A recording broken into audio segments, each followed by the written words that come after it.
Chief Minister, thanks for your time. There's going to be rockets launched from Arnhem Land next year. How big is this for the Northern Territory? Fantastic. It's a world first that NASA has done a commercial arrangement with a private company. This puts us on the map in the Territory. The fact that we can launch rockets from here proves up, I think, that you can do anything in the Northern Territory, and we think other investors are going to follow. We know there are other research companies circling the space base itself to set up in and around there. Very exciting for everyone, from the Gumatj traditional owners, who have been very visionary around this, to obviously Territorians who will now see rockets go to space from the NT.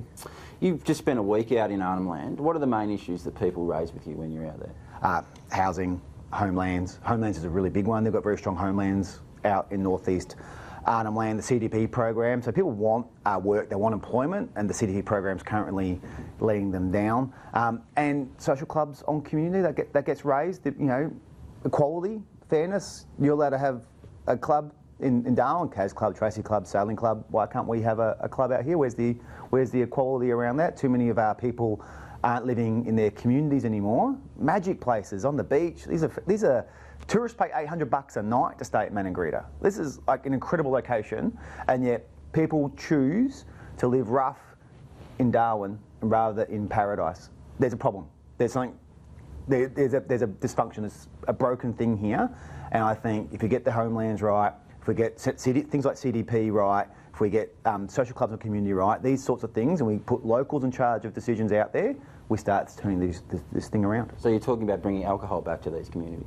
Where there's a clear alcohol management plan, and we do it with locals, so you never impose anything on anyone. But there are quite a few communities who've done that, done the work, put the plan in place, and said, why can't we have a social club down the road? You know, family friendly, playground at the back, responsible service of alcohol. I get to play some pool, watch the footy on the TV. Like, I could do that in Darwin. Why can't you do that at some of these places? Why?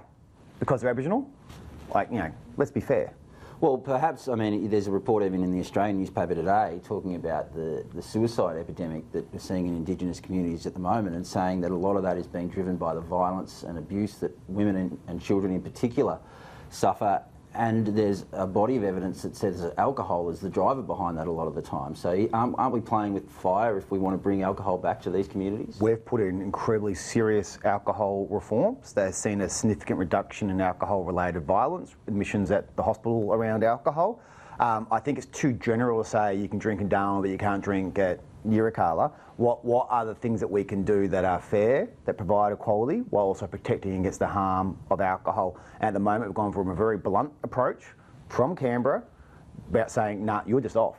And so we've got to work through that. And I genuinely believe that you've got to put locals in control of health, of education, of things like their alcohol management plans. Let's work with them and trust them and actually put in place a system that works for them, that is fair in community. Because let's say people sleeping rough in Darwin drinking, that's a lot of where the harm happens, the alcohol violence out here in the long grass of Darwin or on the top banks in Alice. Like, you know, it's not right what's happening at the moment. We've got to try something different. I think trusting locals is a good way to go.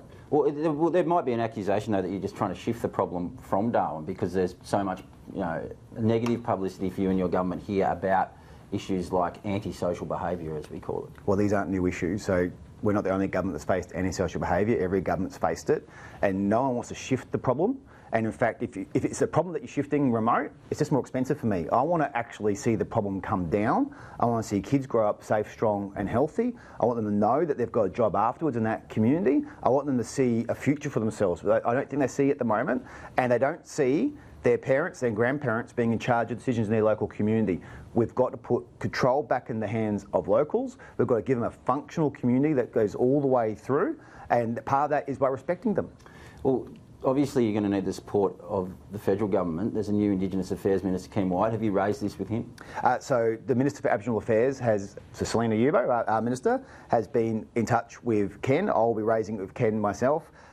Through the prism of how do we put locals in control of things like homelands funding, of CDP, of social clubs on communities. These are the things that we'll be raising with the Federal Minister for Aboriginal Affairs. I think it's fantastic that we have the first Aboriginal Federal Affairs Minister. I think we shouldn't expect him to solve the world overnight. That's too much pressure. But I do think if he gets one thing right, and that is decisions are best made in Yuendumu or Yirrkala rather than Canberra, that's a big tick. And we haven't had that really from Canberra in a long time. So how many communities are there at the moment that want to see some level of alcohol controlled alcohol consumption brought back to their communities? Significant number. So there's 73 communities, and I think there's 20 or 30 different alcohol management plans out there that have been sitting essentially in abeyance while this power exists in Canberra and not here. So a significant number of people want to have that conversation. So I've been out at Wadair. They've drawn up plans around how they would do a social club out there if they got the permission. I met with men and women out there who have been working on this carefully controlled social club, just like I'd have at the Casuarina Club. Just makes sense to me that you work with them and you trust them and you actually work that through with locals. Now, some communities will still want to remain dry, and we should respect that too. The key is let the locals make that decision in a really careful, managed way. So would they be allowed to have full-strength alcohol out there? Because a lot of the clubs that exist at the moment, you can only have, say, 6 cans of mid-strength. Are you saying people could have full-strength alcohol in some of That's the decision of those local communities, is in and around that, and I think that's a very reasonable way to go. If you run a proper club, a responsible service of alcohol, let's work through that. Just on the issues that you raised in Darwin, you talk about some of the things that we see on the streets here. Your government last October announced its biggest plan ever to tackle antisocial behaviour. Part of that was an app. What's happened to that app? I was just about to come out, so it's in beta testing. I think it'd be fair to say that's the right approach. Beta testing at the moment between police and Larrakia Nation about how to actually communicate problems, so that should be released any day. Right, and how will it work exactly? Well, like apps do, you plug in the details of what you're seeing and you let people know what's going on. Right, so if I see what I deem to be antisocial behaviour. So it depends where it's at. So for me, if it's about letting police know or Larrakia Nation, so you're informing people, bang, go to the app. Here's some information, deal with it when you're at chance to deal with it, so there's information sharing. If you're physically seeing an incident occur, violence, you pick up the phone. You know, don't use the app, call. So we're still relying on people to use their judgment, but most people nowadays will be accessing apps, use apps. That's their method of communication. Just click a text message, don't make a phone call. So we want that available to people, but never hesitate to call 000 if that's what you're seeing happen. That's the quickest way to get a response if you're seeing a really bad incident. But if it's just sharing some information around what you think looks like might be trouble, the app's best. So you can, for me, that's the gradient. Is there a possibility this could tie up police resources? I mean, I reckon I could walk down Mitchell Street on a Saturday night and probably report hundreds of incidences of antisocial behaviour. Well, we want police to genuinely gear their rosters to where the hotspots are and when the activity is. And police need that information to be able to make that decision. So if they work out through this app that here's the hotspots and it's this time of night, then they can adjust their rosters to make sure that's when they're surging. We want police to be able to make the best decisions. We want Larrakia Nation, through their day and night patrols, to be able to make the best decision at when they have people on and what they're doing. That information will help us make those decisions. Just on another issue, at the moment we've got a serial rapist on the loose in Darwin. How is it possible that someone, such a dangerous sex offender, can escape from the Darwin Correctional Centre twice in 9 months? So he didn't escape, he absconded, which I'll explain what the technicality there. So once you've served your sentence and time is done, then there's this grey area where we want to manage how do you transition back into the community. The Attorney General can apply for a supervision order and you stay in the cottages and there's an ankle bracelet. So it's like a monitored time served, how do we handle this? So it's a bit of a grey area, it's not a good one.